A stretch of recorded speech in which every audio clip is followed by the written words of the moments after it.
Coach, it's hard to believe we're already 8 weeks in, 8 matches under our belt. What have you learned about your team? Learned a lot.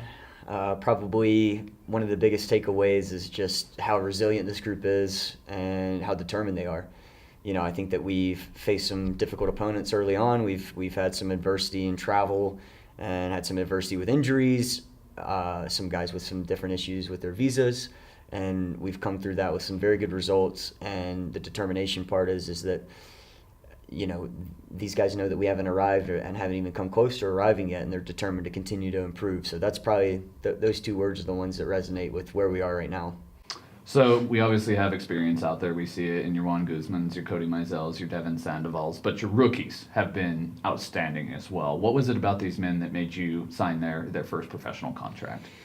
I think that they all had a defining characteristic about them. They all, to me, have a special quality, and that special quality lends itself to the way that our team's made up, and I think that special quality also is going to flourish within our system. So, Kenny Akamatsu, Daniel Bruce, Tony Soler, Josh Goss, Tommy Madden, Ryan Williams. These guys have been put on in difficult situations and played games early in their careers and in the early part of the season, and they just showed up and handled it like veterans. And I think that that's part of their special quality is they all have kind of a composure about them that not many rookies do. But I'm excited to see how they continue to evolve and how they continue to contribute throughout the year, because I do believe it's a special rookie class for New Mexico United. You spoke about that trial by fire. I think the perfect example of that is first inaugural match in team history. Sam goes down in the 40th minute, and who gets the call, right? Yeah, Rashid. And he's just been unreal. Yes. Rashid, and the amount of matches that he started so far this year, I don't know what his expectation was coming into it. But, in his mind, I would think whenever he got that opportunity, he was going to make the most of it. And he certainly has. He's another example in that class that just has this presence about him that he's not flustered by a big moment. And he showed up against Fresno, and he took hold of that position, and he's held on to it up until now, and he's helped us have some great results. And so many of our guys have been put in difficult situations like that, where again it's not easy as a rookie. But Tommy coming on against Orange County in a tough spot when Schmitty goes down, and then Ryan starting so many games for us in the beginning of the year and contributing and getting a big goal versus Tacoma. Josh Goss getting 2 appearances. All these guys are really finding their feet with us. And again, I'm excited to see where it goes for every one of them. It's the elephant in the room, right? What's going on with Santi Moar? Player of the week, goal of the week, goal of the month, team of the month, player of the month. I mean, how many more accolades can this guy rack up? I hope a few more, because I do think that Santi is in great form, and what we're seeing right now is special, that's for sure. But I also think that, back to that point about the entire team, he's determined to do more. And Santi has a hunger about him that not only individually does he want to do more, he wants to obviously help the team get to the position that we want to be in, which is a top 4 team and a team competing for the Western Conference Championship. And Santi very much wants to be the catalyst behind us doing that. Lots has happened on the field since the last time we spoke. The first win in franchise history, 7-game unbeaten streak, which is the longest ever for a USL Championship expansion team. And then, unfortunately, the first loss in our franchise's history. So let's unpack each one of those, and let's start with that chilly night against Tulsa. What a night. Great night. That one for me personally will go down forever. It was such a fantastic moment to see us.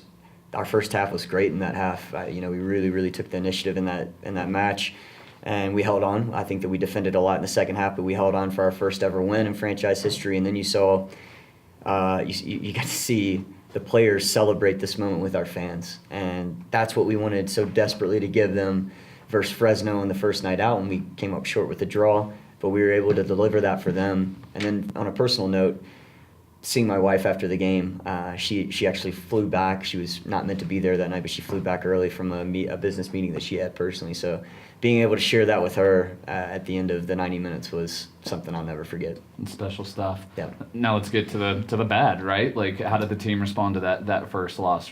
Saturday was tough, I'm sure. So yeah. just give us a glimpse inside their psyche. One, Reno, credit to them, very good team, very very good opponent on the night that I think matched up with us very well. and, ask some questions of us that we need to answer.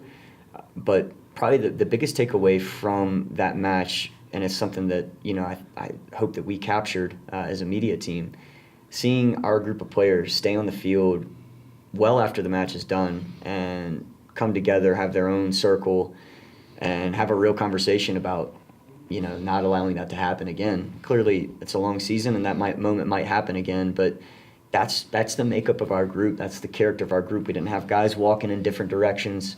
They all came back together like we always try to do and support one another, even through the difficult time of our first loss.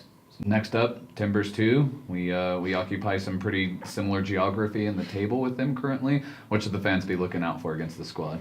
Another very good opponent first. I think that's a team that has a very good identity about them. Veteran players, they're a different makeup than some MLS2 teams where, they have 4, 5, 6 guys that have some experience in the league mixed with some very talented young players that could easily get pulled up to the first team for Portland. So on the one hand, it's going to be a difficult opponent, but it's exciting for us to be 2 months in a top of the table clash. That's where we want to be all year if we can. Maybe that'll happen, maybe it won't, but it is happening this weekend, and we want to make the most of it.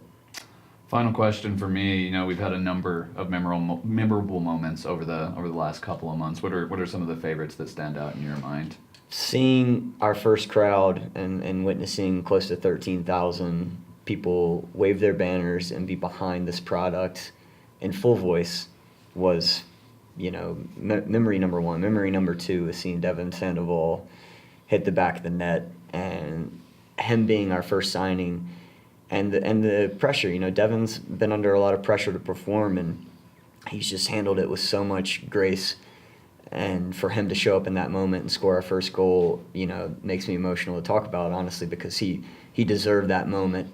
And then beyond that, probably the 2 moments we talked about, certainly our first win and even our first loss in a weird way, and seeing how we responded to that. And hopefully the response will be even better this weekend versus Portland. All right, Coach. Good luck. Thanks, buddy. Yeah.